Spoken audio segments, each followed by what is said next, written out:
Pero inano mo na yung sarili mo. Oo.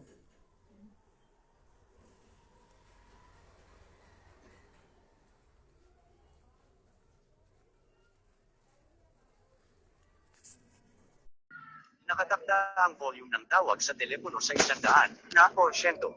Yan, praise Para sa God. iyong susunod na workout, tingnan ang iyong mga na-personalized na workout Nandito po videos. tayo ngayon sa programang Si Kristo ang Laging Una.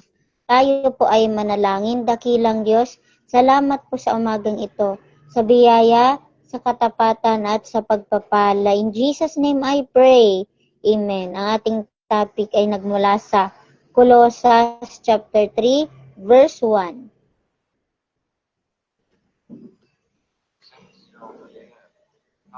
So sponsor, store, calculator, Chrome assistant, Bible,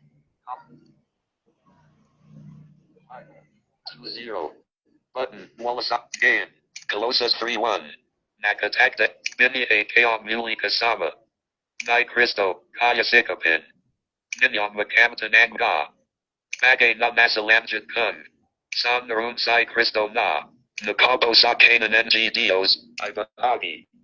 So, ayan, pagsikapan natin na makamtan ang kaharian ng langit sa pamamagitan ng paglilingkod ng tapat, pagbibigay ng panahon at oras. Panahon na para magbalik loob sa Diyos. Kung dati papetiks lang tayo, ngayon ito na yung panahon para magpuri, sumamba at magbigay ng pinaka-the best na parangal para sa ating buhay na Diyos. So, binuhay tayong muli, ibig sabihin, yung spiritual nating pamumuhay.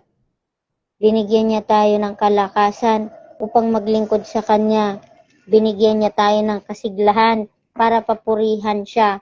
Binigyan niya tayo ng kaligayahan sa bawat araw na makapagbahagi tayo ng Kanyang mga salita, ibigay ang ating atensyon, at pinapalakas niya tayo sa mga pagsubok, pinatatatag niya tayo, at para madakila natin siya, para makakilos ang Kanyang banal na espiritu, ma-enjoy natin ang Kanyang presensya, at maramdaman natin na lagi natin siyang kasama.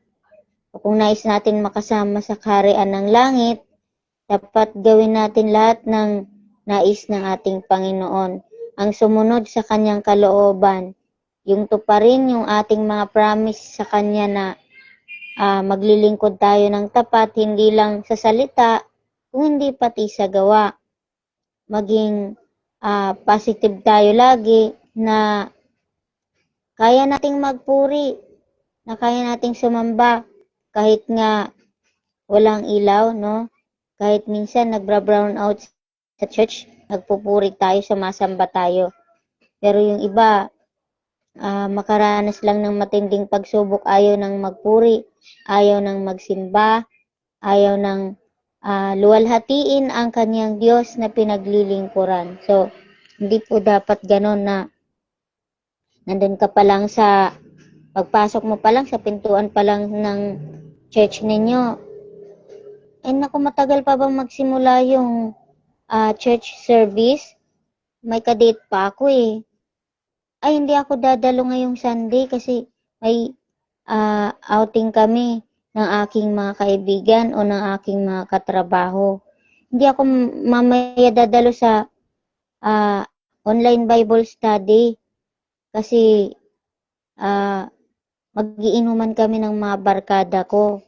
Unahin po natin si Jesus Christ, katulad ng lagi kong sinasabi, dahil hindi natin namamalayan yung oras kung kailan niya tayo kukunin, kung kailan niya tayo pagpapahingahin. So, dapat magbigay naman tayo ng pinaka-the best na oras kasi siya nga ang lahat sa buhay niya ibinigay niya sa atin. Ang kaligtasan, kung tao lang si Jesus Christ, hindi ka na niya iniisip na maging ligtas dahil nga lagi kang nagkakamali, lagi kang nagkukulang. Sa tuwing tinutuwid ka niya, lagi ka namang bumabalik sa dati. Lagi kang bumabalik sa bisyo mo.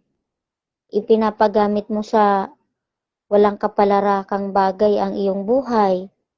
So, imbes na ilaan mo ang iyong panahon sa pagpupuri, inilalaan mo sa pagkakasino, sa pagtutungit, sa pagmamadyong. Sino ba naman yung Diyos na matutuwa nun, di ba? Kumbaga sa tao, hindi siya matutuwa, hindi siya magagalak na napapahamak ang kanyang anak, kumbaga sa ama. No? Kasi sa tuwing lagi kang nadadapa, ibinabangon ka ng Diyos, binibigyan ka ng pagkakataon.